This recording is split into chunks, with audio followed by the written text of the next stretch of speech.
જો ખેડૂતોની આવક બે ગણી કરવી છે તો ઘણા પગલાં ઉઠાવવા પડશે અને આ વાતને ધ્યાનમાં રાખીને ખેડૂતોની સંખ્યા ગુજકોમાસોલ ગુજરાતમાં 250 મોલ ખોલવામાં આવશે, જ્યાં ખેડૂતોના પાક અને ઉત્પાદનને વેચવામાં આવશે.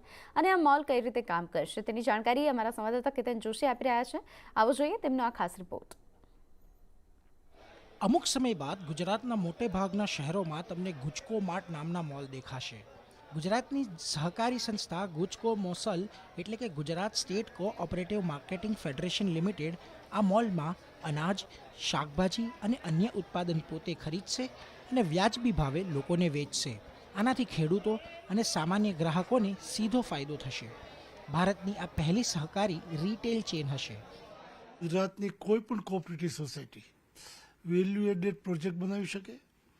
એને માર્કેટિંગનો સવાલ આવે તો એક સાથે 250 મોલ માં એ પોતાની જણસ મૂકી શકે, જેથી કરીને જાહેરાત વિના એમને એક તો માર્કેટિંગનું સ્થાન મળે. બીજું, ગુજકો માસોલે વિદેશમાં પણ પોતાનો માલ એક્સપોર્ટ કરી શકાય એનું લાયસન્સ મેળવી લીધું છે. જે ક્વોલિટી વિદેશ સાથે સંપર્ક થશે એવી ક્વોલિટી અને ક્વોન્ટિટી વિદેશ મોકલવાનો પ્રસંગ આવે તો પણ ગુજકો માસોલની તૈયારી છે. એટલે ખેડૂતોને વધુમાં વધુ આનો લાભ મળે. જે માનનીય પ્રધાનમંત્રીએ નવું સહકાર મંત્રાલય બનાવ્યા પછી 3 સોસાયટી બનાવી કોઓપરેટિવ, મલ્ટી સ્ટેટ કોઓપરેટિવ, એક એક્સપોર્ટ માટે, એક સીઝ માટે, એક ઓર્ગેનિક માટે. એના માધ્યમથી ખેડૂતોને પોતાની જણસ વિદેશ મોકલવી તો મોકલી શકાય, પોતાની ઓર્ગેનિક વસ્તુ પણ મૂકી શકાય અને સારામાં સારા બિયારણ મળે. એના માટે વ્યવસ્થા પીએમ સાહેબે માન્ય અમિતભાઈ શાહના નેતૃત્વમાં ઊભી કરી છે. ગુજરાતમાં મોલની સાઇઝ 750 વર્ગ મીટરથી 2000 વર્ગ મીટર સુધી હશે. ગુજકો માસોલને આશા છે કે વચેટિયા લોકોની ચેન આનાથી સંપૂર્ણપણે તૂટી જશે.